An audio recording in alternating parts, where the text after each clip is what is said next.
намын гишүүд засгийн газартныг одоо ерөнхий сайдыг хоцруулахтай холбоотойгоор гарын үсэг зүгээр. За энэ дээр одоо лодос гүшин гарын үсэг зүгээр учраас хүн хариуцлага тооцох.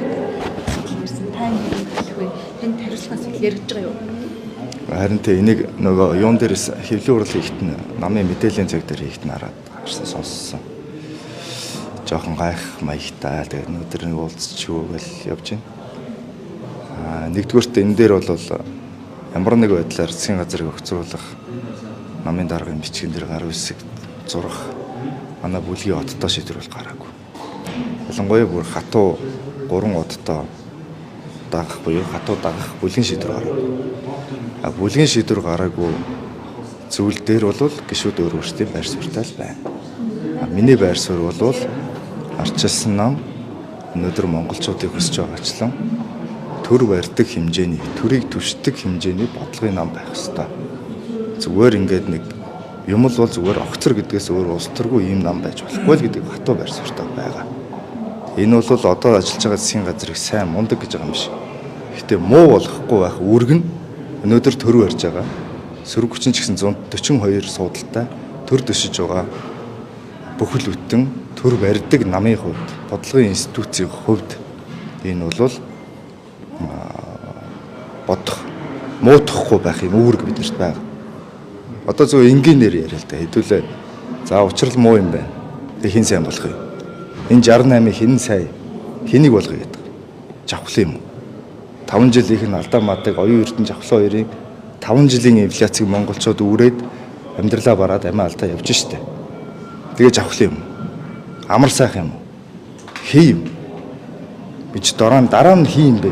Хин сайжруулах гэдэг. Юу нь муутцээ жишээлбэл. Маш бодиттой байх ёстой шүү дээ. Тэрнээс ингээ зүгээр сөрөг хүчин л бай улс төр хийгээ дэйлгээд.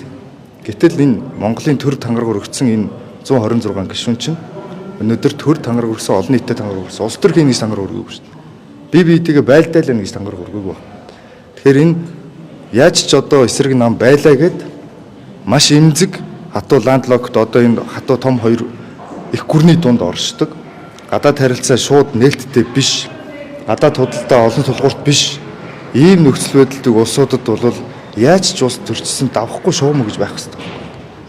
Жишээлбэл бидний төж төлөө эрчим хүчийн шатхуун бензин хоол хүнс эн чинь одоо айл өрхийн хувьд одоо жишээлбэл галтай хоолтой байх чинь айл өрхийн хувьд хамгийн чухал үст. Энүүгээрээ бидэрт байлдаад байх юм бол юу болох вэ? Одоо жишээлбэл улс орны өмнө дэлхийн нийтээр ийм асуудалтай байгаа, шатхууны асуудалтай байгаа. Эрчим хүч бол 100% одоо бидний шатхуун энэ бол 30 жилийн одоо алдаа дутагдал мөн өмнө. Энийг засах ёстой энэ аль аль нам.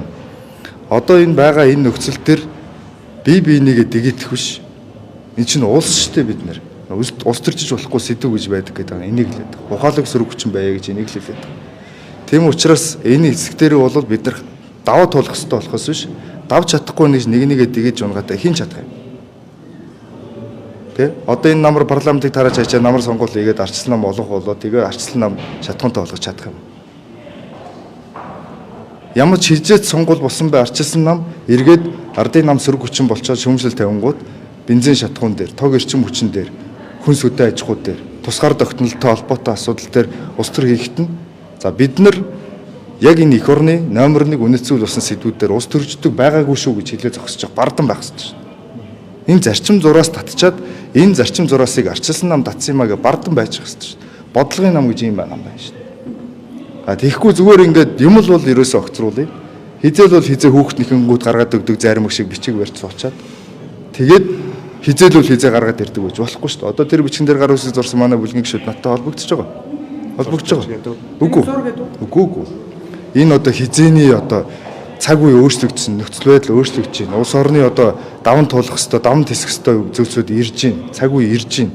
Энд ч хизээний бичиг одоо хизээч өргөн барих гэдэг. Өргөн барих юм уу, гүм үү? Ер нь өргөн барилаа гэж бодоход бүлгийн шийдвэр гарсангүй гэдэг. Ингээд бүлэг өөрсдөө эн чинь 42 гишүүн дотроо ингээд зарим нь ингээд шахалтанд ороод зурцсан гişүүд ярьж л шүү дээ. Ер нь арслан юм бүлэг ийм нэгдэлтэй байж чадахгүй юм шүү. Гүг ийм нэгдэлтэйгийн хувьд бол ийм нэгдэлтэй шүү дээ. Асуудалтай хоёр хуудаж байгаа шүү дээ. Гэхдээ яг энэ бол ийм байна. Улс төрийн энэ гол алдаа ер нь эндэл юм байна л да. Улс төрийн бүлэг бол улс төрийн үйл явдал. Бүлгэрээ орны улс төрийн одоо шийдвэр гаргана. Нам бол намын бодлогоо байна. бодлого болон институт болон улс төрийн нам болон улс төрийн их хурал дахь бүлэг нэг хүний гарт байхаар энэ хоёр холилдоод байна. Улс төрийн намын бодлого юм шиг болоод. Гэтэл манай нам чинь зүгээр улс төр гэдэг сөрөг хүчин зүгээр сөрөг хүчний нам биш шүү дээ. Арчилсан нам чинь төр барьдаг. Төр барьж байсан. Төр барих нам байхгүй. Бодлогын институт байхгүй. Тэрнээс зүгээр ингээд нэг юм бүлэг бүлгээрээ байсгаад огцоргоо зогсчдаг юм нам ерөөсөө биш байхгүй та. Энэ нам байлгаж ерөөсөө болохгүй. Тийм учраас энэ нөгөө нэг улс төрийн нам гэдэг одоо институцийн удирдлага толгой нь энэ их хуралд байгаа бүлгийн удирдлага энэ нэг хүний гарт байгаа жоохон асуудалтай байдгийн бас нэг жишээ байна. Давуу тал бас байна шүү дээ. Жишээл бүлгийн шийдвэр хүчтэй байдаг гэдэг ч юм. Одоо жишээлбэл намайг 28 онд нэр дэвшүүлэхгүй энэ төр гэл үзэж тараад байгаа шүү. Гэтэ юм болгон дөрмийн дагуу байх хэвээр. Би бол байхгүй шүү дээ. Өөрөө аль бие усаар бүх хэвлэлтээр 4.1 дээр хэлсэн шүү дээ. Би яагаад тухайн үед би зураагүй зурхгүй гэж хэлсэн бэ гэхээр зурхгүй гэдэг шалтгаанаа сая хэллээ. Учир сайндаа биш Монголын төр арчилсан нам бол төр замардаг нам байж болохгүй төр барих хэмжээний нам.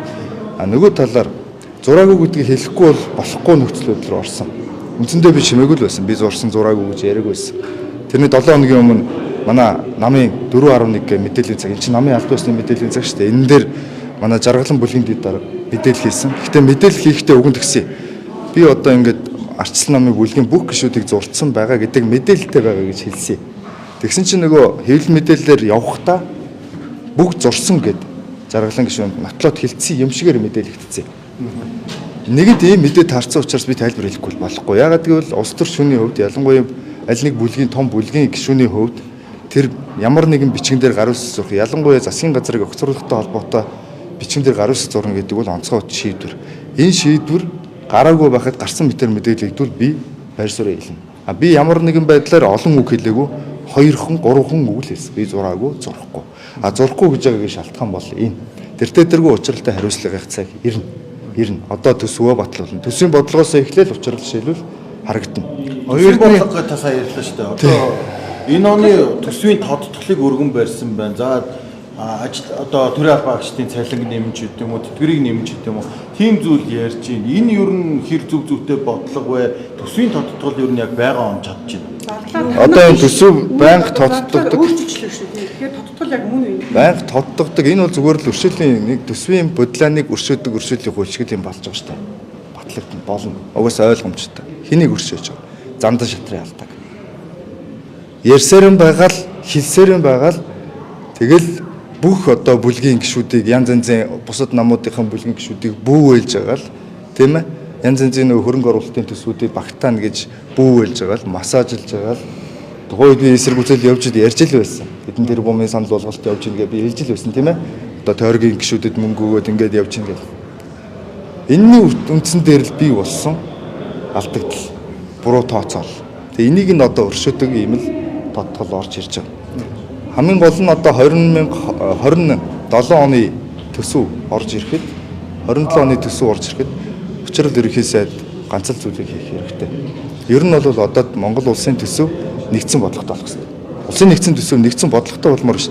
Тэгэхгүй ингээд одоо би бүр хатуу яг залуу хүний хувьд манай үеийнхэн бас нэг үеийнхэн ингээд би чи анх томилогдож явахт нь хүртэл хоёр ерөнхий сайдыг хатуу эсрэг үзчихсэн ярина. Учрлыг томилогдоход чуулган танхимаас үе тэнгийн залуу ерөнхий сайдыг дэмжин бас итгэж найчин гэж хэлсэн.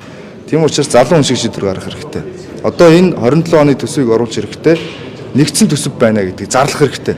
Энэ гишүүдээс энэ тойргийн асуудлуудыг шийднэ гэдэг янз янзын мөрөөдлийн жагсаалтуудыг авахыг болох хэрэгтэй. Монгол улс юм бол нэгдсэн улс, өөрийн улс юм бол тусаар тогтносон. Тэгээ нэгдсэн төсөвтэй нэгдсэн бодлоготой юм бол ерөнхий сайд нь гарч ирээд за энэ жилийн төсөв за зөвхөн боловсролд байгаа боловсролын суурь боловсролын асуудлуудыг зохицооно шийдэ. Ийшээ анхаарна. Өөр хаашаач хөрөнгө оруулахгүй гэдэг юм. Эсвэл эрчим хүчний юу? Айл юм байна. Галтаа тогтоо бай. За энэ шиг бүрэн анхаарал хандуулна энэ нэг жил. Өөр янз янзын байдлаар хин нэгэн гишүүний хин нэгэн тойргийн юм хийхгүй шүү. Төр зарцаа шүү. Одоо явж байгаа хөрөнгө оруулалтуудыг бол өргөжлүүлээ. Шинээр ямар санал авахгүй шүү. Ингээ хатуу. Бид нэр ингээд өнөөдөр мега том ярихаас өмнө ихлээд айл юм бод гэрээ цэгцлээд нэг хармаар байна шүү дээ. Бид нарт юу хэрэгтэй вэ? Нэг гэрлэгөө нэг өнгөмөр байна шүү дээ. Гадагшаа хараад альны саналыг татах уу яах уу ингэж явсаар гэр нь бүр шатаа дууслаа шүү. Сүүрлээ. Хүн амьдрахын аргагүй боллоо. Хаан суухаа мэдгүй, хаан хэвтгэхээ мэдгүй айлаар бол ийм л газар боллоо шүү. Гიშгэх газар, хөл нүцгэн гიშгэх газаргүй боллоо шүү. Гэр юм байж. Тэгэхээр одоо улсын Ерөнхий сайдын хувьд бол яг ийм төсвийн бодлого оруулж ирэх хэрэгтэй. Тэгээд наад одоо манай намаас шаардлага тавиад байгаа. Энэ засгийн газрын бүцгүүрлэлтүүдийг яар. За ингэж бид нэр шинэ үеийнхэн өөрсдийгөө өөрчлөлт одоо чөлөөлөлт реформ хийх гэж байгаа хүмүүс гэж ярьж чадна. Энийг бид нэр шаардаад аль чадхаараа хийлгээ сууж явах нь сөргөчний үүрэг болохоос биш. Улам муутгал тий ардын намын өөр тийм 68-аас одоо хэн байх ерөөсөө сайд бол. Энэ чинь Монгол улс шүү дээ. Чи ингээд энэ 68 хүн л ирэх барьж байгаа энэ төр дундаас л дахиад ерөөсөө сайд төвлөлт нарчсан нас санагдахгүй шүү дээ. Оюун эрдэнэ засгийн газрын үед арчилсан ном засагт байсан хамтар засаг барьж ирсэн. За та тэр үед бол одоо бусад 41 гишүүнээс ганцаараа гарын үсэг цуглуулад одоо ерөнхийдөө өөрөө өөрийнхөө засаг барьж байгаа хамтар засаг барьж байгаа засгийн эсрэг гарын үсэг цуглуулаа явж ирсэн санаж байна л. Тэгэхээр одоо харин эсрэгээрээ танаа намын шинчин бол бүгдээрээ огцруулъя гэдэг. Та ганцаараа огцруулахгүй гэдэг. Энэ хоёрын хамгийн том ганц ялгааг хэлж байна. Би ерөөсөө л зарчим барьж байгаа нь л юм. Зарчим барьж байгаа хүн чинь ингээд өөрөө нэг замаараа явж идэг байхгүй. Нэг замаараа явж байхад тэнд ингээд үйлдэл болж байгаа бол тэр үйлдэлүүд нь өөрөө зарчимгүй байна л гэж би бол өвдөө үздэг. Жишээлбэл одоо тухайн үед би нэрээ чи сануулчлаа. Оюун эрдэнэ ерөнхий сайдыг огцруулна гэдэг дөрвөн гар үсгтээ бичгээрээ явж байхад манай бүлгийн дарга бол ган хийгээгүй шүү дээ. Тэгээ одоо 40 гар үсгтээ 41 гар үсгтээ бичгэн дээрээ намайг хариуцлага тоосон гэж ярьж байгаа. Би бол гайхаж байгаа. Маш их гайхаж байгаа. Дөрмийн бусаар шүү.